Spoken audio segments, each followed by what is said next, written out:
Hello, good afternoon and welcome to the Midday News. The news is live on Joy 99.7 FM here in Accra and Kumasi. We're on Love 99.5 FM. We're on ATL FM in Cape Coast, Radio Max in Takrade, Volta Premier in Ho, Rage FM in Tamale. We're live on Twitter Spaces. We're on Facebook and myjoyonline.com interactive app. The Midday News is sponsored by Petrosol. Your clean fuel in full quantity. Petrosol is always a delightful experience. This afternoon, 3 bondholder groups demand immediate payment of coupons and principals which matured this month. The assurance was given 21st, I will pay. And I think that if 21st, you couldn't do it on the 21st. It was only fair that same 21st, you came out with a statement explaining why. We're back at the Finance Ministry live, and as the controversy over the new CI proposed by the EC rages on, Joy News is learning that 3.5 million printed Ghana cards have been seized by some banks over NIA's $100 million indebtedness. I know that IMF, Identity Management Systems, the private partner, is owed in excess of 100 million. So if you pay the company $9 million, you've done nothing. We have details as the NIA confirms the seizure and says it hopes government will soon release some of the money to pay part of the debt. Since about August of last year, we have experienced financial constipation in the system. Even though we have 3.5 million stock of cards, we are unable to access the cards. Also this afternoon, 10 suspects remanded in prison custody following communal clashes at Wenchike in the Chiripone district that left 4 dead, 27 houses burnt, and over 250 people displaced. They were found around as suspects of people who were, making phone calls and directing as to how people should come out and shoot each other. We're live in the community where the Northeast Regional Minister is engaging the inhabitants to end the conflict in sports. We'll hear from the Ghana Football Association president who reveals the major reason for the low stadium attendance in the ongoing Ghana Premier League. And we'll also focus on elections in Nigeria. Labour Party's Peter Obi overtakes Bola Tinubu in Lagos State as more numbers continue to trickle in. You are now being... You are now being disruptive. I am not disrupting. The Electoral Act says that what is uploaded you are now being disruptive. You can bundle me out, but the right thing must be done. I'm a party agent. We have details from the Nigerian elections, and later in the bulletin, Afrobeat singer Kidi reveals his struggles growing up. The teacher's name was Miss Gan. She said, "Dennis, come." Yes, my name is Dennis. Don't laugh, I hate the name myself. Go and bring the food on the table for me, I'm hungry. All I heard was, "Dennis, go and take the food and eat." See me, I no get 30 billion. We have that and more in this afternoon's edition of the Midday News. Please stay for details. I am Emefa Apawu. We dig in now, and this is your home of independent, fearless and credible journalism, and 3 bondholder groups are demanding the immediate payment of coupons and principals which matured this month. Government is assured it will honor its commitments to its domestic investors once they are due. The groups, however, say some investments matured on 6th and 20th of February which have not been paid. Joseph Akable has been speaking to convener of the Pensioner Bondholders Forum, Dr. Edu Anani Entry. Or whoever is there, the ministry official of the Ministry of Finance, to find out why coupons that the minister said will be paid on the 21st, coupon and principal maturity value of bonds that has matured on the 6th, that the minister promised it will be paid on the 21st. That is after the settlement day of 20th. We haven't had any information from the ministry, and therefore we have come to find out why the payment has not been made. I mean, do we have a sense of how much we are looking at in terms of what's due now that has to be paid? No, you can't see that. It's only the ministry who would have that, because there are 2 bonds, the 6th one that has matured and the 20th one also has matured. But out of these 2, you wouldn't know which individuals were part of it that were not tendered in. People have tendered in some parts. So if we are taking the 65% or so, that was the total that were restructured, then you can say that maybe about 35% of those bonds would be outstanding that has not been tendered in, and that is what government should find money to pay. And these bonds has matured. So you are paying coupon and you are paying the principal. I mean, in the course of your agitation over the period here, you wanted exemption. Your main fear was the non-payments. The minister assured you and granted your non-exemption. Are you surprised that this has not been paid? And what do they make of what's happening now? Well, everybody is worried that this payment has not been made. But we can't say that government is unable to pay until we meet the minister. That's the convener of the Pensioner Bondholders Forum, Dr. Eduanane Entry. They're interacting with my colleague Joseph Akable, who joins us live from the Finance Ministry. Joseph, we'll talk about the other groups that are part of this meeting, but let's talk about the meeting itself. What has been the outcome so far? In fact, the meeting is yet to start since 10 a.m. when the leadership of these three bondholder groups came over to have the meeting. They have not been able to have that meeting with the Minister for Finance. The Minister for Finance, Ken Oporata, is around, we are told, but we understand he's having other meetings. And what is interesting, and even from the interaction and what is picked up, is that there isn't any arrangement of a formal meeting per se. So it's not the case that the ministry invited them to come over for a meeting or that they requested and were granted a meeting.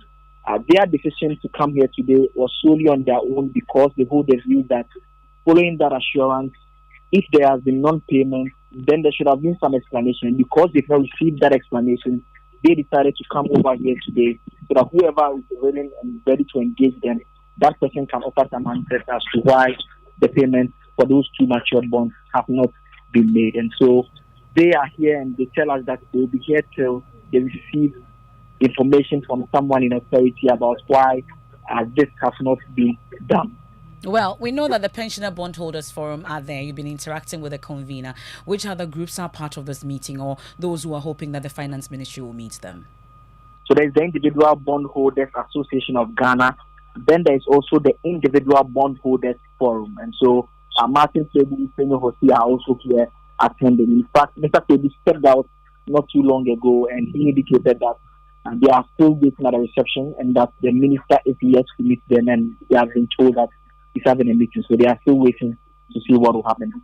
Is it the case that we have only leadership of these groups meeting there, or we have their members also coming there with them?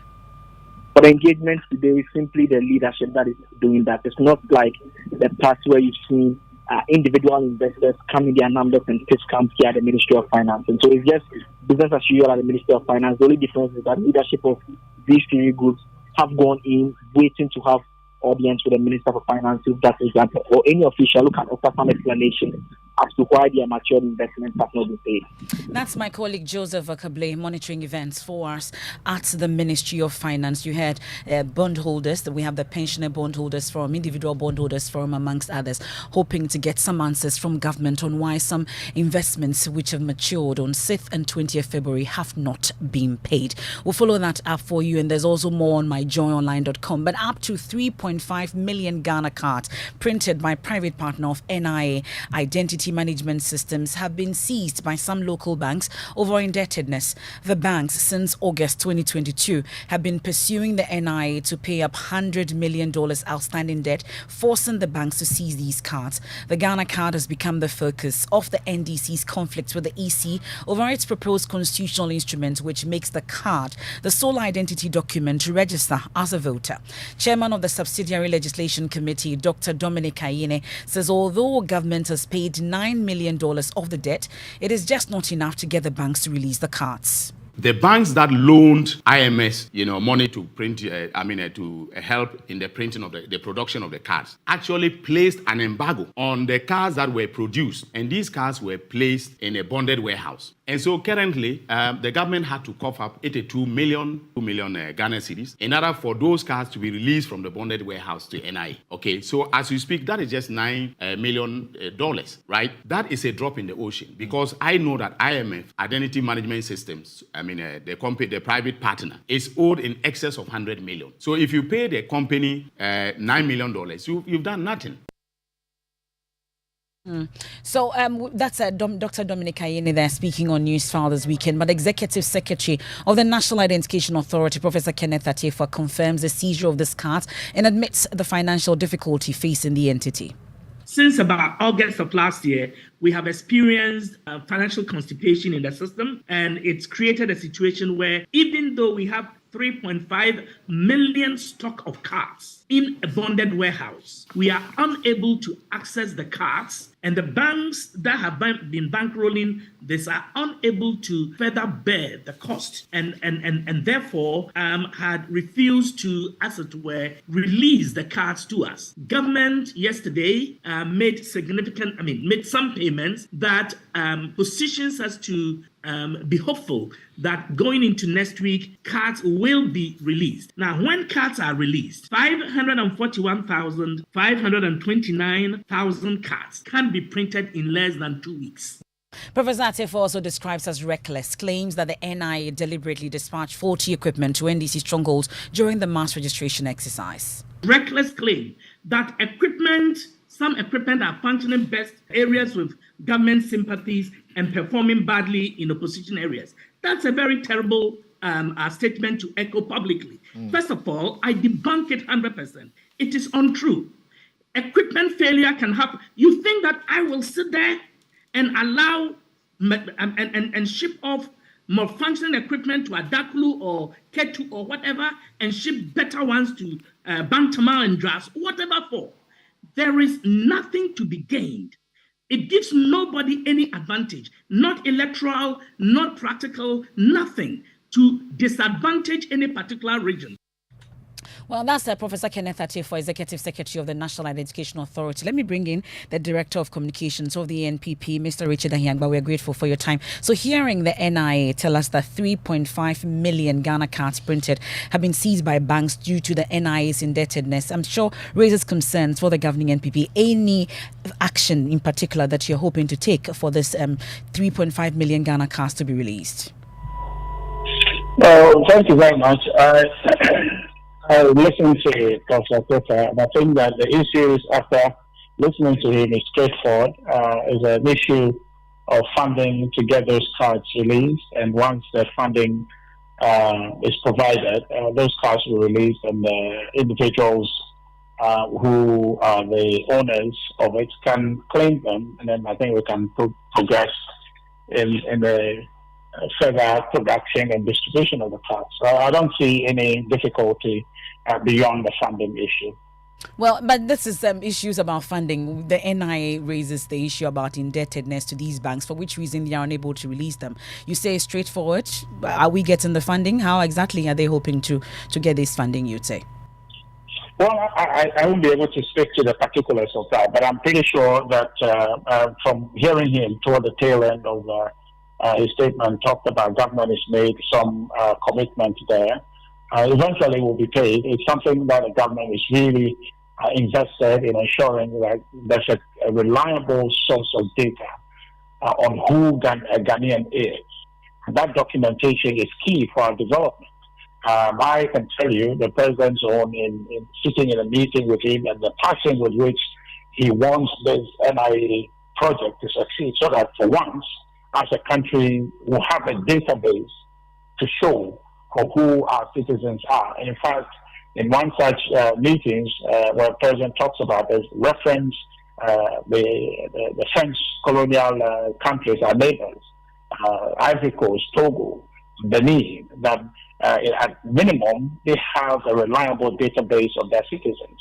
That is essential, paramount to national development planning. So the president is concerned and is intent on us getting this NIA thing straightened up. So that investment that he's started from the beginning, I think he will see it through. So I think there's a funding problem that we're dealing with now that Professor Atefo just spoke to.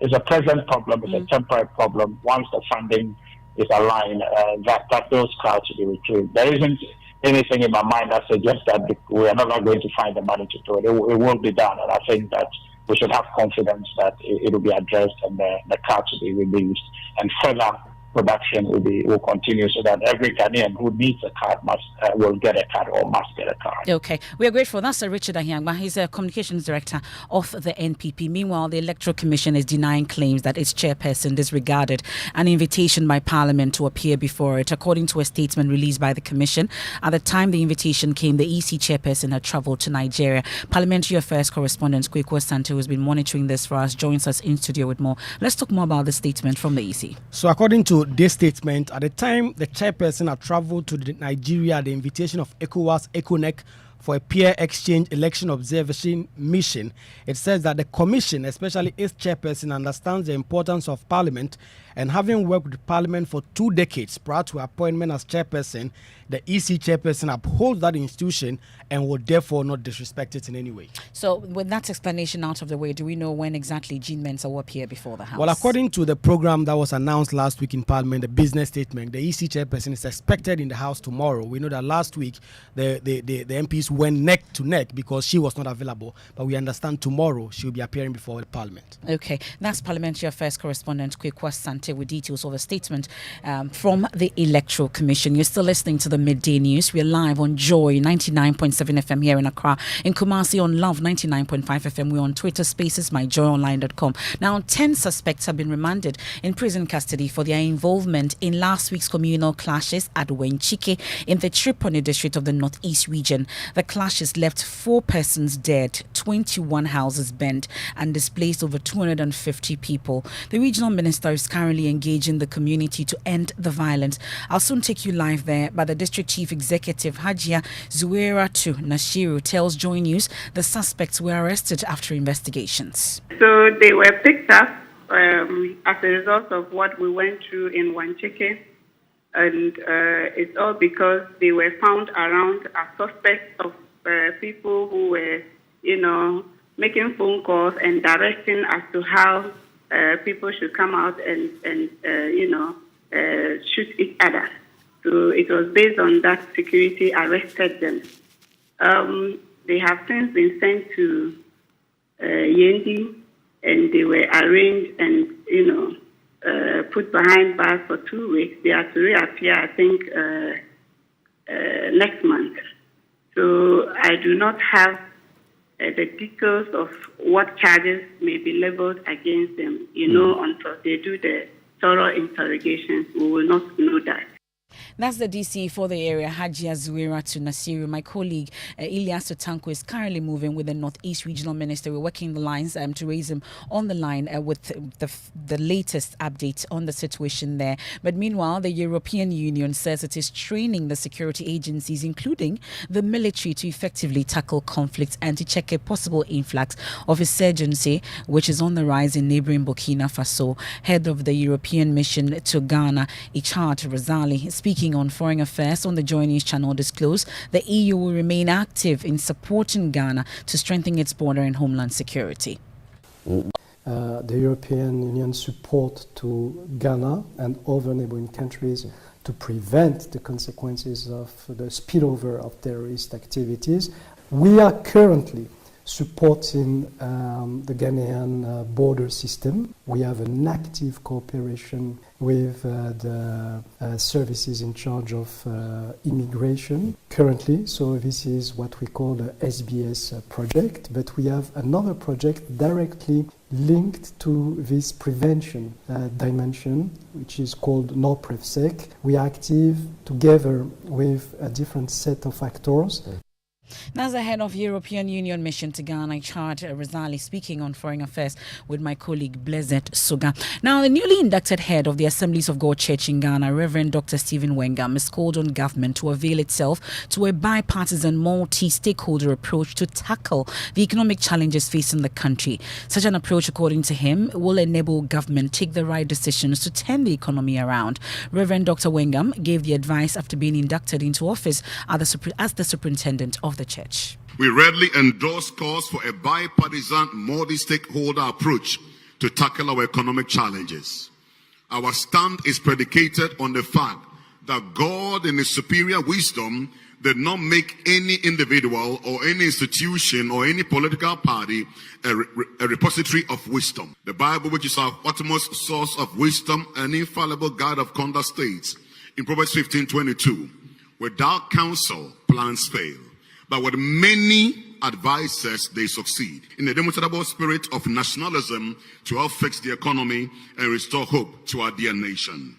Superintendent of the Assemblies of God, Reverend Dr. Stephen Wengam, former President Mahama was at the induction ceremony and he urged Christians to take active roles in politics, saying it is a divine service to God and humanity. The price that the wise pay for not participating in politics is to be ruled by fools. And so we as Christians should not shy away from politics. Stand for elective office, go to parliament, advocate, and participate in creating a sense of direction to progress and prosperity for your nation. And some of us are believers, we are Christians, and yet we will vie even for the highest office of the land. There's nothing in the Bible that stops us from doing that. And so I encourage all of you, if you have the possibility to be able to participate in leadership, please don't hesitate to do so. Former President John Dramani Mahama taking us on a quick break here on the Midday News. We're live on Twitter Spaces, we're on Facebook, myjoyonline.com interactive app. The Midday News is sponsored by Petrosol, your clean fuel in full quantity. Petrosol is always a delightful experience. We've been hearing from 3 bondholder groups in Ghana demanding immediate payment of coupons and principals which matured this month. When we return from the break, we have sports. I'll take you to Nigeria, where elections there, the Labour Party's Peter Obi overtakes Bola Tinubu in Lagos State as more numbers continue to trickle in. No, you are now being disruptive. I am not disrupting. The Electoral Act says that what is uploaded you are now being disruptive. You can bundle me out, but the right thing must be done. I'm a party agent. We have details of that after the break.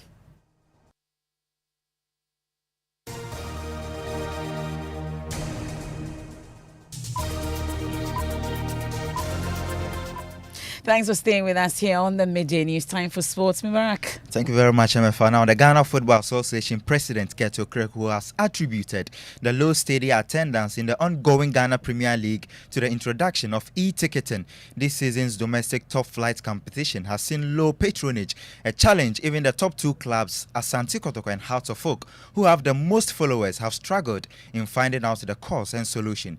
Ket seems to have found one and will meet with the Sports Ministry on how to resolve the challenge.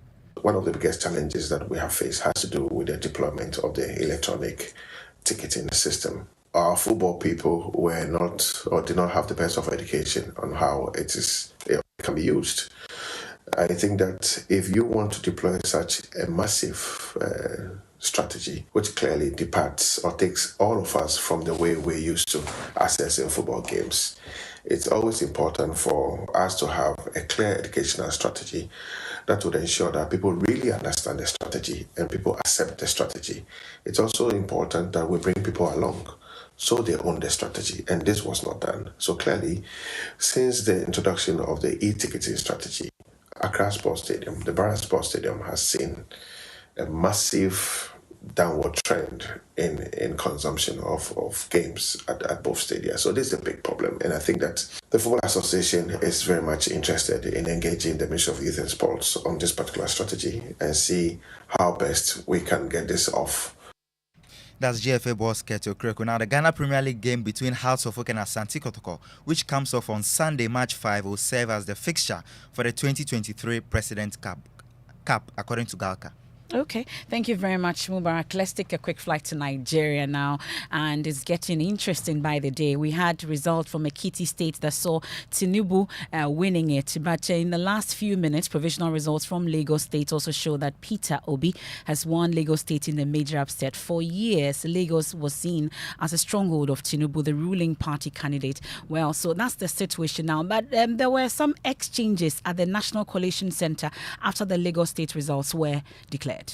Thank you, Rek Kwara. If a coalition officer will not come up and tell us that what is uploaded is you don't want to show us, you don't want him to tell us, one of the two must happen. We are Nigerians, we will defend our rights. This election, we will serve with our blood, we will make sure that the right thing is done. If there is difficulty If there is difficulty in uploading it, there's no difficulty in the returning officer telling us that what is uploaded is what is presented. And if that is a lie, we'll meet in the court of law. Okay, thank you very much. Next state. No, we cannot have another state, sir. We cannot have another state. You are now being... We cannot, sir. You are now being disruptive. I am not disrupting. The Electoral Act says that what is uploaded you are now being disruptive. You can bundle me out, but the right thing must be done. I'm a party agent. You are that is what the Constitution You are now says. being disruptive of the... Well, a candidate needs to have the most votes and 25% of ballots cast in 2/3 of Nigeria's 36 states to be declared the winner. And INEC is still giving more results as they come in. We are told that the final results may come in by Wednesday. But in the meanwhile, Ghana's High Commissioner to Nigeria, Rashid Bawa, says all Ghanaians are safe in the country and are being monitored closely to ensure that the mission intervenes should there be any incident. We did not have any incident involving any Ghanaian in any part of the Federation before, during, and as we are monitoring now after the election. Of course, we are still monitoring. We are still in touch with the various associations across the Federation to ensure that if there's any incident, the mission may come in and try to mediate and resolve the matter.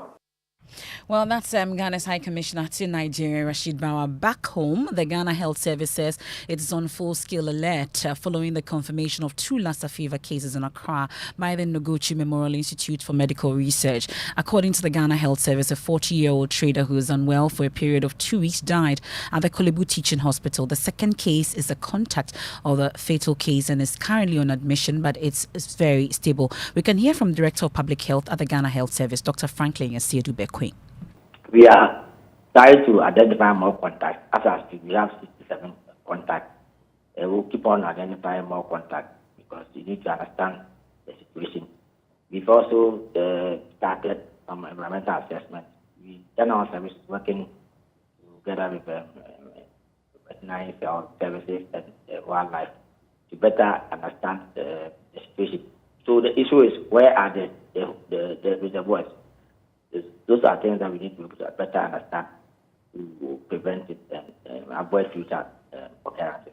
So we had this meeting with all the regional directors on Saturday. So every region has activated their public health emergency management. Well, still on health-related matters, the Ghana Meteorological Agency says the air quality in Ghana has improved due to the rains in the last few days. IQS Air Visual, a real-time air quality information platform, last week described Ghana's air quality as hazardous. Well, these particles are so small they can get deep into the lungs and into the bloodstream and cause havoc to one's organs. The Ghana Meteo today says the situation is improving. Here's Deputy Director Joseph Tete Portufi. There was moisture injection and a pressure system that was raising the dust in the Sahel region has also retreated. So if you could realize from Friday, we're having pockets of rain in some areas. And by so doing, dust particles to the atmosphere have been washed away. So still moisture is coming in now. The winds that we are experiencing are that westerly winds, and they bring a lot of moisture. So when That's the Deputy Director, Joseph Tete Portufi's time for showbiz. And Afrobeat and high life singer, songwriter Kiddy has revealed that he was stubborn while growing up. This behavior, he said, got him into trouble on several occasions everywhere he found himself, including school and home. The Girl Them Sugar hitmaker made these revelations when he appeared on the During a View show, which airs on the Joy Prime channel. All I can say is I was a very stubborn child. Yeah, I was always in trouble. Constantly. Always getting in trouble with the teachers, in school, at home. I'll go play football with my socks to tear to beat me. Looking back, I feel like if they didn't beat me, I probably would have been playing for Black Stars, you know. What was that worst thing you did that got you punished that you can never forget? I think I was in class 1 or kindergarten. It was closing, so they were supposed to come pick me, and then they delayed a bit. So, obviously, the teacher has to stay behind till the last kid is picked home. And I was starving, so the teacher's name was Miss Gan. She said, "Dennis, come." Yes, my name is Dennis. Don't laugh, I hate the name myself. She said, "Dennis, come Go and bring the food on the table for me. I'm hungry. All I heard was, Dennis, go and take the food and eat.